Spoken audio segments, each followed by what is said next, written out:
దేవుడు అందరికీ కనపడతాడు. ఆ కనపడే దేవుడు ఎవరో కాదు, సూర్యుడు అన్నాడు. ఎవరండి దేవుడు? ఎవరో సూర్యుడు, సూర్య భగవానుడు దేవుడు అయ్యాడు ఆయన.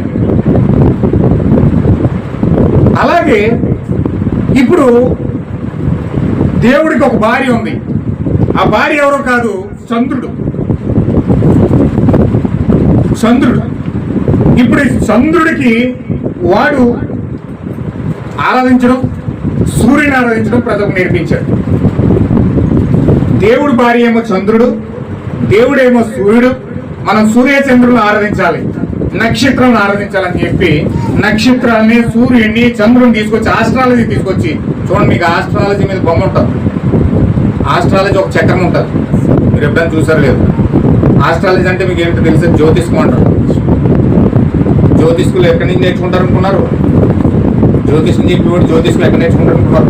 ఆస్ట్రాలజీ దగ్గరికి వెళ్ళాలి, చదవాలి. అది 3 సంవత్సరాల కోర్సు. ఆ కోర్సు చదివితే ఆస్ట్రాలజీ నేర్పిస్తారనమాట జ్యోతిష్కులు. ఇప్పుడు ఆస్ట్రాలజీలో చక్రం ఉంటుంది. ఆ చక్రంలో మధ్యలో సూర్యుడు ఉంటాడు. ఆ సూర్యుడు గారి చక్రానికి 12 చక్రాలు ఉంటాయి, 12 రాసులు ఉంటాయి. ఈ 12 రాసులకి ఒక్కొక్క జంతువు ఉంటుంది. తేరు ఉంటుంది, మేక ఉంటుంది, పాము ఉంటుంది, కన్య ఉంటుంది, సింహం ఉంటుంది, వర్జిన్. ఇలాగా 12 రాసులు, 12 చక్రాలు ఉంటాయి. ఈ 12 చక్రాలకి 12 రాసులు, అంటే నక్షత్ర రాసులు ఏంటంటే 12 రాసులు అన్నమాట.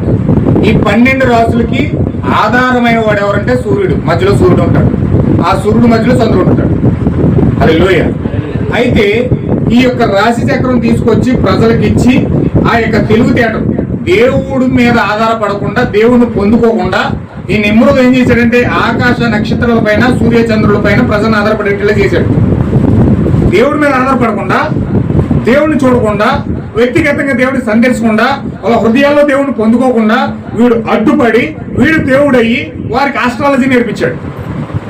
సూర్యుడు చంద్రుడు దేవుళ్ళు అని చెప్పాడు, నక్షత్రాలు దేవుళ్ళు అని చెప్పాడు. హల్లెలూయా. ఇలా నేర్పించి బాబెల్ టవర్ కట్టాడు. అయితే దేవుడు ఏం చేశాడంటే అక్కడ దిగొచ్చి ఈ బాబెల్ టవర్ని ఆపేసాడు. చదువుదామా ఆదికాండం 11 వచ్చి.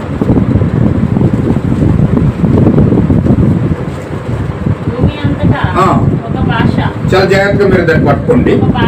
ఒక భాషయు ఒక పలుకు ఉండెను. వారు తూర్పున ప్రయాణమై కూర్చుండగా సీనారు దేశమందు ఒక మైదానం వారికి కనపడింది. అక్కడ వారు నివసించి మనం ఇటుకలు చేసి బాగుగా కాల్చుదాం రండని ఒకరితో ఒకడు మాట్లాడుకునేది. రాళ్లకు ప్రతిగా ఇటుకలను